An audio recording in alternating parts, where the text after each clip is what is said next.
सारी बात ये थी कि जब इनका सॉन्ग के लिए मेरे पास कॉल आया तो मैंने सारी चीजें क्लियर कर ली थी कि इसमें ऐसा वैसा कॉस्ट्यूम तो नहीं है, कोई डबल मीनिंग लाइन तो नहीं है, और इसमें ऐसा वैसा सीन तो नहीं है। और मैं शूट पर गई, शूट पे सब कुछ नॉर्मल था, मुझे कोई प्रॉब्लम नहीं हुई। जब इन्होंने मुझे लखनऊ के इवेंट के लिए बोला तो मैंने हाँ बोल दिया, क्योंकि मुझे शूट पर भी कोई प्रॉब्लम नहीं हुई थी। और जब मैं लखनऊ में गई, मैं स्टेज पर थी, मैं पब्लिक से बात करी थी, पवन सिंह जी ने मुझे बोला कि इधर कुछ लगा हुआ है।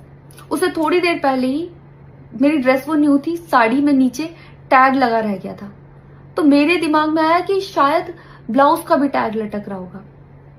मैं हंसकर उस चीज को दबा रही थी कि अगर मेरा टैग लगा भी है तो वो चीज जिस टाइम मैं पब्लिक से माइक में बात कर रही हूँ उस टाइम ना बोल के साइड में भी बोली जा सकती है, इसलिए मैं उस चीज को उस टाइम पे दबा रही थी। मैंने हंस के टाला, अवॉइड किया और फिर दोबारा बात करने लगी।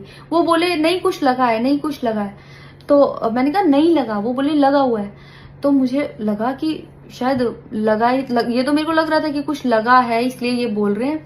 और पर फिर भी मैंने हंस के वहां पे टाला, पब्लिक से अपनी बात कंप्लीट की। कंप्लीट करने के बाद जब मैं अपने टीम मेंबर से मैंने पूछा साइड में जाके कि कुछ लगा है, क्या लगा है, उन्होंने बोला कुछ भी नहीं लगा था। जब मैंने देखा मेरे सच में कुछ नहीं लगा था, तब मुझे बहुत ज्यादा बुरा लगा, गुस्सा आया और रोना भी आया। लेकिन मुझे ये नहीं समझ आया कि मैं अब क्या करूं यहाँ पर, क्योंकि जहां मैं गई थी लखनऊ में, पवन सिंह जी खुद भी वहीं के रहने वाले हैं, उसी जगह पर इवेंट था। जितना वो क्राउड था वो सारा उनका फैन बेस था। उनको भगवान बोल रहे थे और भक्त बोल बोल के उनके पैरों में गिर रहे थे। वो उनका फैन बेस था, क्राउड था। तो मुझे समझ नहीं आया कि मैं क्या करूं। अगर मैं कुछ भी बोलती तो क्या वो लोग मुझे सपोर्ट करते? मेरे साथ कुल 3-4 बंदे यहाँ से गए थे, तो वहां जितना क्राउड था क्या वो लोग मेरा साथ देता?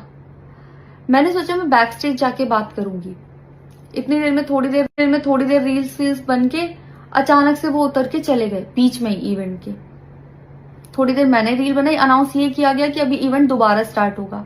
डिनर के लिए अनाउंस कर दिया गया, मैं भी उतर के चली गई और इवेंट वहां पे खत्म हो चुका था। अनाउंस किया गया था सिर्फ कि दोबारा होगा। नेक्स्ट जब मैं घर आई तो मैंने देखा ये बहुत बड़ा मैटर बन चुका था। मैंने उन लोगों से कांटेक्ट करने की कोशिश की, किसी ने मेरा फोन पिक नहीं किया, ना ही उन लोगों ने फोन करके मुझसे हालचाल पूछा कि परेशान हो या कुछ भी नहीं, कोई हालचाल नहीं लिया।